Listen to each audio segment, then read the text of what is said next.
사도행전을 보면 바울은 3번에 걸쳐 선교 여행을 다녔습니다. 지금의 터키, 투르키예라고도 하죠. 그리고 그리스에 있는 여러 도시에서 바울은 예수 그리스도의 복음을 전했습니다. 오늘 본문은 바울의 3번의 선교 여행 중에 3번째 선교 여행, 그 중에 일어난 일들을 기록하고 있습니다. 앞에 보시면 바울의 3번째 선교 여행 지도가 있는데요. 한번 보시겠습니다. 에베소가 보이시나요? 가운데 리디아 밑에 에베소가 있습니다. 이 에베소는 바울의 3번째 선교 여행의 중심 도시였습니다.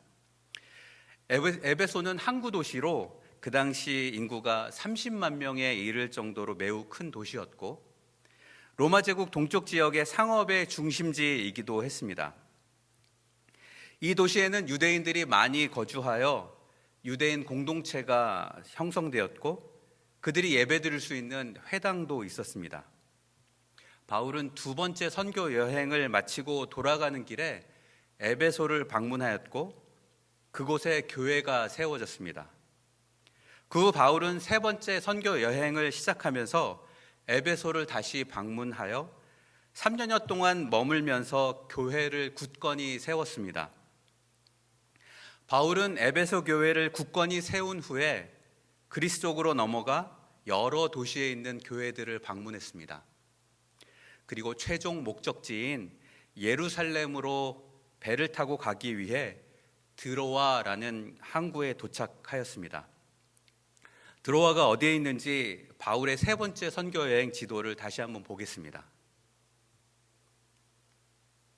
보이십니까? 드로아.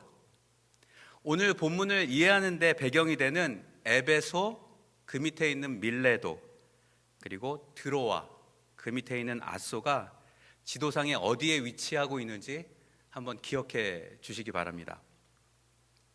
에베소 남쪽에 밀레도가 있고 드로아 남쪽에 아소가 있습니다.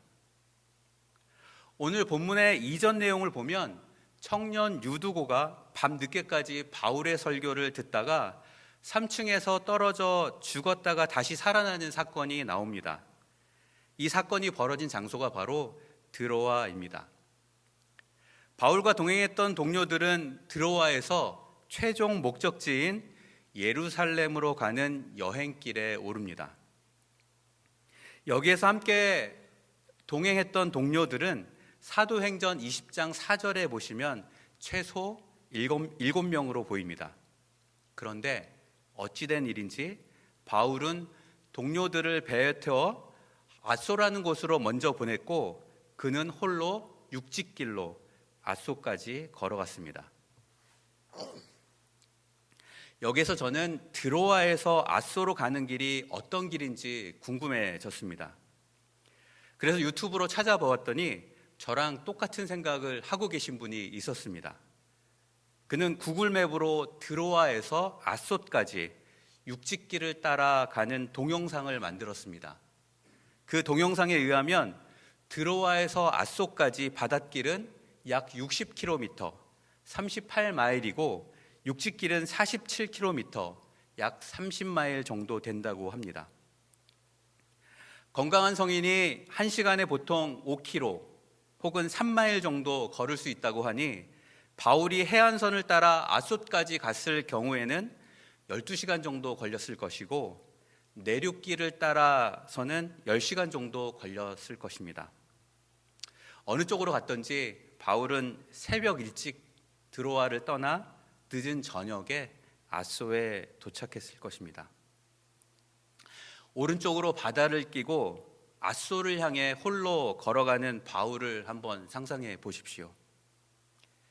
바울이 새벽부터 늦은 저녁까지 하루 종일 하나님과 동행하는 모습이 보이십니까? 저는 보입니다. 여러분들도 보이시죠? 아멘. 네. 바울은 이렇게 하루를 온전히 하나님과 깊은 대화의 시간을 보낸 후에 아소에 도착해 동료들을 만났습니다. 바울은 다시 만난 동료들과 함께 배를 타고 예루살렘으로 향했습니다. 미둘렌의 섬, 기호섬, 3호섬을 거쳐 밀레도에 도착했습니다. 그리고 오늘 본문이 시작됩니다. 17절과 18절입니다. 바울이 밀레도에서 사람을 에베소로 보내어 교회 장로들을 청하니 오매 그들에게 말하되 아시아에 들어온 첫날부터 지금까지 내가 항상 여러분 가운데 어떻게 행하였는지를 여러분도 아는 바니.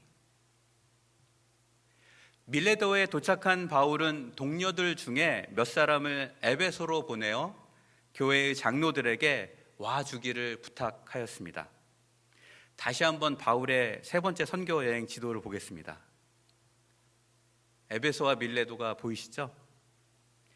지도에 나타난 것처럼 에베소와 밀레도는 그리 멀지 않는 거리에 있습니다. 제가 구글맵에서 확인해 보니 밀레도와 에베소와의 거리는 약 80km, 한 49마일 정도의 거리입니다. 앞에서 말씀드린 바와 같이 성인이 1시간에 5km 정도 걸을 수 있으므로 80km는 걸어서 16시간이 소요가 됩니다. 다시 말해 바울이 보낸 사람은 이틀에 걸쳐 장로들을 부르러 에베소로 갔고 또 이틀에 걸쳐 장로들과 함께 밀레도로 돌아왔던 것입니다. 에베소 장로들도 바울에 대한 신뢰가 대단했던 것 같습니다. 그 시대에는 셀폰이나 이메일이 없어서 장로들에게 미리 연락을 하지 못했을 것입니다. 그런데도 바울이 밀레도로 오기를 부탁하니 장로들은 만사를 제쳐두고 밀레도로 갔습니다.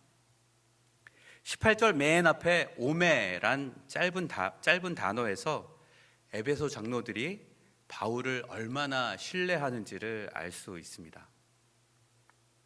사도행전 20장 16절을 보시면 바울의 원래 계획은 오순절 전에 서둘러서 예루살렘으로 가는 것이었습니다.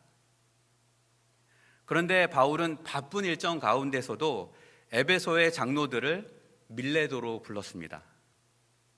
자연스럽게 이런 질문이 들었습니다. 바울은 에베소의 장로들을 왜 불렀을까? 오늘 말씀을 통해 세 가지 이유를 살펴보겠습니다. 바울이 장로들을 부른 첫 번째 이유는 장로들이 바울이 어떻게 행했는지를 알고 있기 때문이었습니다. 18절에 이렇게 나옵니다. 아시아에 들어온 첫날부터 지금까지 내가 항상 여러분 가운데서 어떻게 행하였는지를 여러분도 아는 바니.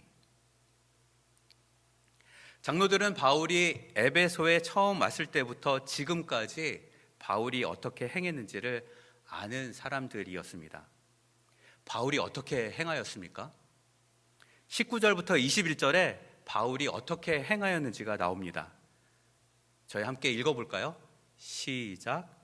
곧 모든 겸손과 눈물이며 유대인의 간교로 말미암아 당한 시험을 참고 주를 섬긴 것과 유익한 것은 무엇이든지 공중 앞에서나 각 집에서나 거리낌이 없이 여러분에게 전하여 가르치고 유대인과 헬라인들에게 하나님께 대한 회개와 우리 주 예수 그리스도께 대한 믿음을 증언한 것이라. 아멘. 먼저 바울은 모든 겸손과 눈물과 시험을 참으면서 주를 섬겼습니다. 여기에서 겸손과 눈물과 시험을 참는다는 것은 나 자신을 드러내지 않고 예수 그리스도만 드러내는 것입니다. 그래서 바울은 겸손과 눈물과 시험을 참는 것이 주를 섬기는 것이라고 말했던 것입니다. 또한 바울은 유익한 것은 공공장소나 집에서나 거리낌 없이 전하고 가르쳤습니다. 여기에서 유익한 것이라는 원어적 의미는 경제적으로 이득이 된다는 의미입니다. 바울은 예수님의 복음이 사람들에게 경제적으로도 이득이 된다고 보았습니다. 죽어서 천국까지 가져갈 수 있는 유일한 것이 예수 그리스도의 복음입니다. 그렇기 때문에 예수 그리스도의 복음은 금보다도 가치 있는 유익한 것입니다. 그래서 바울은 이 세상에서 가장 경제적으로 유익한 것인 예수 그리스도의 복음을 거리에서나 집에서나 거침없이 전하고 가르쳤던 것입니다. 마지막으로 바울은 유대인과 헬라인들에게 하나님께 대한 회개와 예수 그리스도에 대한 믿음을 증언하였습니다. 회개는 나를 떠나 하나님께 향한다는 의미를 담고 있습니다. 하나님을 향하지 않으면 모두가 회개해야 할 죄인입니다. 회개한 인생들, 다시 말해 하나님을 향한 인생들은 반드시 예수 그리스도를 믿게 됩니다. 바울은 자기를 향해 가던 사람이었습니다. 그는 예수 믿는 사람들을 핍박하던 사람이었습니다. 그러던 그가 다메섹으로 가던 중에 예수님을 만났습니다. 예수님을 만나자 바울은 인생의 항로를 자기 자신에서 하나님으로 바꾸게 되었고 예수님을 그리스도로 믿게 되었습니다. 바울은 분명 하나님께 대한 회개와 예수 그리스도에 대한 믿음에 대한 자신의 경험을 유대인들과 헬라인들에게 간증하였을 것입니다.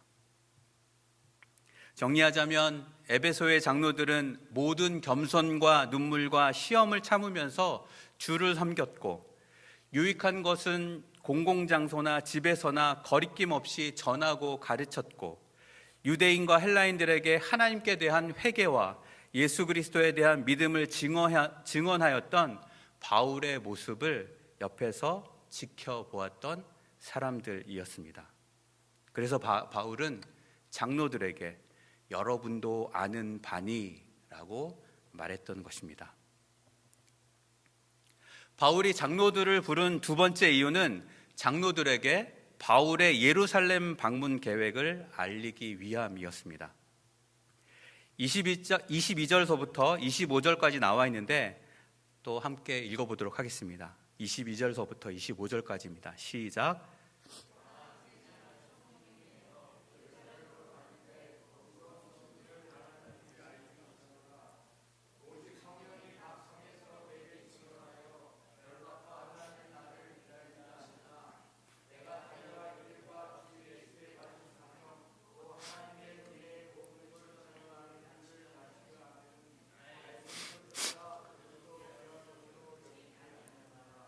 아멘. 에베소를 떠나 다른 곳으로 선교 여행을 하면서 바울은 자신이 예루살렘으로 가야 하며 그곳에서는 결박과 환난이 기다리고 있을 것이라는 성령님의 음성을 들었습니다. 이런 음성을 듣고 바울의 마음은 심란했을 것입니다. 예루살렘으로 가는 마음이 결코 편하지는 않았을 것입니다. 그랬기에 바울은 드로아에서 아소로 가는 길에 다른 동료들을 배로 먼저 보내고 홀로 육지길로 하루 종일 걸어가며 기도의 시간을 가졌을지도 모르는 일입니다. 이것은 마치 십자가를 지시기 전에 겟세마네 동산에 올라가셔서 기도하러 올라가신 예수님의 모습과 닮아 있습니다. 분명 바울은 겟세마네에서의 예수님의 기도를 떠올렸을 것입니다. 그러나 나의 원대로 마시옵고 아버지의 원대로 하옵소서. 그러자 바울도 다음과 같은 담대한 믿음의 고백을 할 수 있었습니다. 내가 달려갈 길과 주 예수께 받은 사명, 곧 하나님의 은혜의 복음을 증언하는 일을 마치려 하면은 나의 생명조차 조금도 귀한 것으로 여기지 아니하노라. 아멘.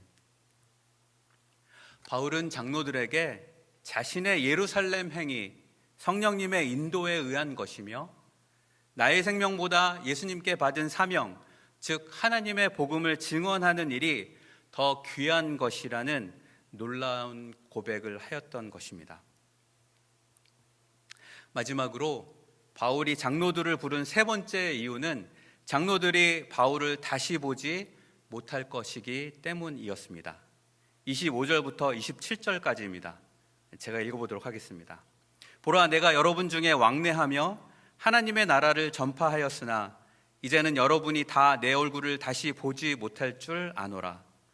그러므로 내가 여러분에게 증언하거니와 모든 사람의 피에 대하여 내가 깨끗하니 이는 내가 꺼리지 않고 하나님의 뜻을 다 여러분에게 전하였음이라. 아멘. 바울은 장로들에게 이제는 내 얼굴을 다시 보지 못할 것이라고 말했습니다. 이것은 바울이 장로들에게 하는 마지막 인사입니다. 그런데 바울은 마지막 인사를 하기 전에 이런 말을 하였습니다.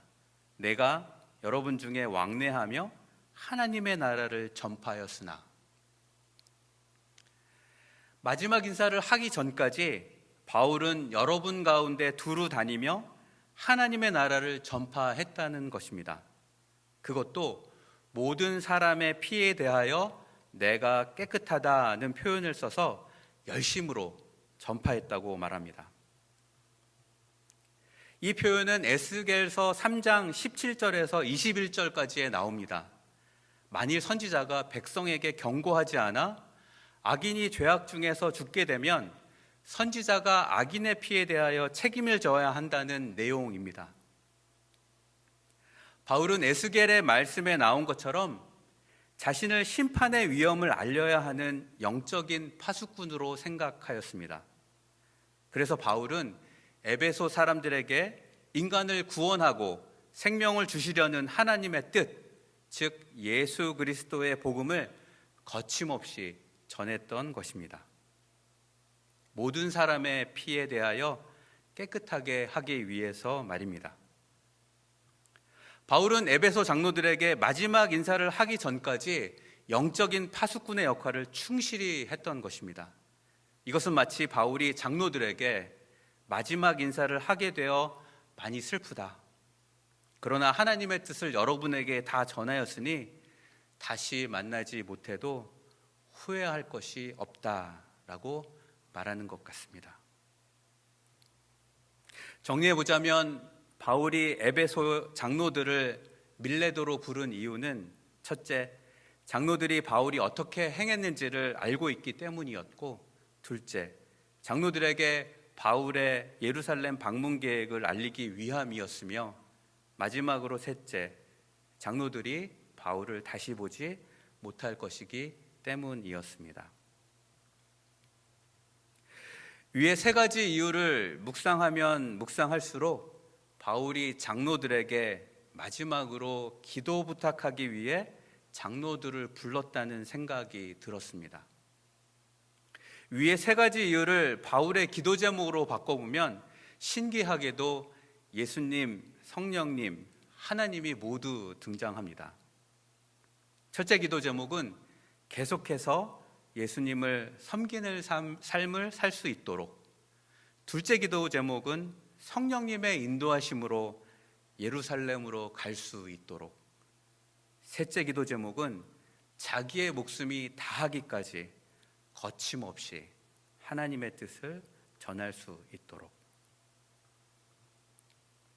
바울은 드로아에서 아소까지 걸어가면서 성령님의 인도하심으로 에베소의 장로들을 밀레도로 불러서 기도 부탁을 해야겠다는 마음이 들었을 것입니다. 바울이 밀레도에 도착하자마자 에베소의 장로들을 부른 것은 즉흥적인 것이 아니라 기도의 결과였을 것입니다.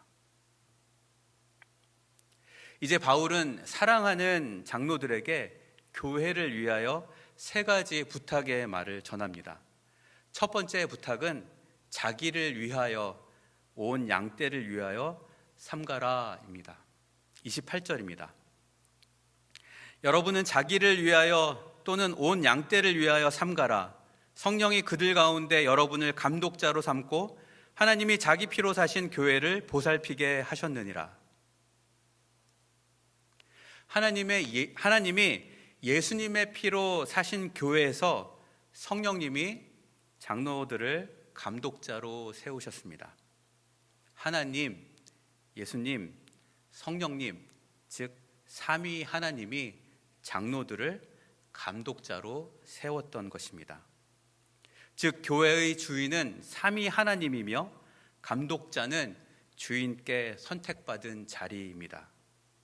감독자는 주인 대신 양떼를 관리하고 보호하는 자리입니다. 이런 이유로 바울은 감독자의 자리에 있는 장로들에게 삼가라라고 부탁합니다. 여기서 삼가라라는 표현은 조심하라, 유의하라라는 표현입니다. 먼저 바울은 사도로서 자기를 위하여는 겸손으로 조심했고 양떼를 위하여는 눈물로써 조심했습니다. 바울은 자기가 행한 대로 장로들에게 자기를 위하여는 겸손하게 행함으로 조심하고 양떼, 즉 에베소 교인들을 위하여는 눈물로 대하며 조심해야 한다고 부탁했던 것입니다. 바울의 두 번째 부탁은 깨어서 바울의 훈계를 기억하라입니다. 29절서부터 31절까지입니다. 내가 떠난 후에 사나운 이리가 여러분에게 들어와서 그 양떼를 아끼지 아니하며 또한 여러분 중에서도 제자들을 끌어 자기를 따르게 하려고 어그러진 말을 하는 사람들이 일어날 줄을 내가 아노라. 그러므로 여러분이 일깨어 내가 3년이나 밤낮 쉬지 않고 눈물로 각 사람을 훈계하던 것을 기억하라. 바울은 자기가 떠난 후에 교회 바깥에서 양떼를 해치려는 이리의 공격이 있을 것이고 교회 안에서 자기를 따르게 하려는 사람들이 일어날 것이라고 하였습니다. 실제로 얼마 지나지 않아 에베소 교회에 영지주의자 같은 이단들이 들어왔고 교회 내에 거짓 교사들이 생겨났습니다. 그러므로 바울은 장로들에게 깨어서 3년 동안 밤낮 쉬지 않고 눈물로써 에베소 교인 모두에게 가르쳤던 훈계, 즉 예수 그리스도의 복음을 기억하라고 부탁하였던 것입니다. 그런데 바울은 여기에서 한마디를 덧붙입니다. 32절인데 함께 읽어보도록 하겠습니다. 시작. 지금 내가 여러분을 주와 및 그 은혜의 말씀에 부탁하노니 그 말씀이 여러분을 능히 든든히 세우사 거룩하게 하심을 입은 모든 자 가운데 기업이 있게 하시리라. 아멘. 이 구절을 묵상해 보면 바울이 이리와 거짓 교사들의 공격을 어떻게 막아야 할지를 놓고 고민하고 기도한 흔적이 느껴집니다. 만약 바울이 이 문제를 놓고 기도하지 않았다면 깨어서 예수 그리스도의 복음을 기억하라 라고만 장로들에게 부탁하였을 것입니다. 그러나 바울은 장로들만의 힘으로는 양떼를 이리와 거짓 교사들로부터 지키지 못한다는 것을 알았습니다. 그랬기에 이 문제를 놓고 하나님께 기도하였을 것입니다. 그리고 나온 기도 응답이 바로 32절의 말씀입니다. 바울은 확신에 찬 음성으로 선언합니다. 주와 및 그 은혜의 말씀이 장로님들을 능히 든든히 세우사 거룩하게 하심을 입은 모든 자 가운데 기업이 있게 하실 것입니다. 마지막으로 바울의 세 번째 부탁은 먼저 주어라입니다. 이 내용이 33절서부터 35절까지 나와 있는데 우리 함께 읽어보도록 하겠습니다. 33절서부터 35절까지입니다. 시작. 내가 아무의 은이나 금이나 의복을 탐하지 아니하였고 여러분이 아는 바와 같이 이 손으로 나와 내 동행들이 쓰는 것을 충당하여 범사에 여러분에게 모본을 보여준 바와 같이 수고하여 약한 사람들을 돕고 또 주 예수께서 친히 말씀하신 바 주는 것이 받는 것보다 복이 있다 하심을 기억하여야 할지니라. 아멘. 바울은 다른 사람의 은이나 금이나 의복을 탐낸 적이 없었습니다. 오히려 자기와 함께한 동료들이 필요한 것을 직접 일을 해서 마련했습니다. 바울이 이렇게 한 것은 주는 것이 받는 것보다 복이 있다 하신 예수님의 말씀을 기억하고 그 말씀 따라 살았기 때문이었습니다. 바울은 장로들에게 주는 것이 받는 것보다 복이 있다고 하신 예수님의 말씀을 기억하고 예수님의 말씀처럼 살라고 부탁하였던 것입니다. 이렇게 세 번째 부탁을 마무리하면서 에베소 장로들에게 들려줄 바울의 말이 끝을 맺게 됩니다.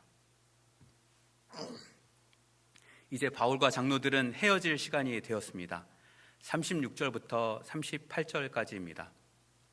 이 말을 한 후 무릎을 꿇고 그 모든 사람들과 함께 기도하니 다 크게 울며 바울의 목을 안고 입을 맞추고 다 그 얼굴을 보지 못하리라 한 말로 말미암아 더욱 근심하고 배에까지 그를 전송하니라. 아멘. 바울과 에베소의 장로들은 그들의 만남을 기도로 아름다운 마무리를 하였습니다. 바울과 장로들이 모두 무릎을 꿇고 하나님께 기도하는 모습을 상상해 보십시오. 그들은 다 크게 울며 바울을 껴안고 입을 맞추었습니다. 장로들은 바울을 다시 보지 못한다는 말 때문에 더욱 근심하였고 배를 타는 곳까지 바울을 배웅하였습니다. 그리고 오늘 본문이 끝이 납니다. 오늘 말씀을 정리해 보겠습니다. 바울은 예루살렘으로 가는 길에 밀레도에서 에베소의 장로들을 불렀습니다. 그리고 바울은 장로들에게 세 가지 기도 제목을 주었습니다. 그 기도 제목은 첫째, 계속해서 예수님을 섬기는 삶을 살 수 있도록; 둘째, 성령님의 인도하심으로 예루살렘으로 갈 수 있도록; 셋째, 자기의 목숨이 다하기까지 거침없이 하나님의 뜻을 전할 수 있도록 이었습니다. 그런 후 바울은 장로들에게 교회를 위하여 세 가지 부탁을 하였습니다. 그 부탁은 첫째, 자기를 위하여 온 양떼를 위하여 삼가라 였고, 둘째, 깨어서 바울의 훈계를 기억하라 였으며, 셋째, 먼저 주어라 였습니다. 여기에서 기도 제목과 부탁의 말을 살펴보면 기도 제목은 바울의 의지로 해 나가야 할 믿음의 행동이고, 부탁의 말은 장로들의 의지로 해 나가야 할 믿음의 행동입니다. 기도 제목은 바울의 의지로 바울의 의지로 감당하기에 너무 크고 무거운 짐이며, 부탁의 말도 장로들의 의지로 감당하기에는 너무 크고 무거운 짐입니다. 그래서 바울은 지금 내가 여러분을 주와 및 그 은혜의 말씀께 부탁하노니 라고 말했던 것입니다. 너무 크고 무거운 짐을 예수님과 예수님의 말씀께 부탁할 때 그 말씀이 바울과 장로들을 능히 든든히 세울 것입니다.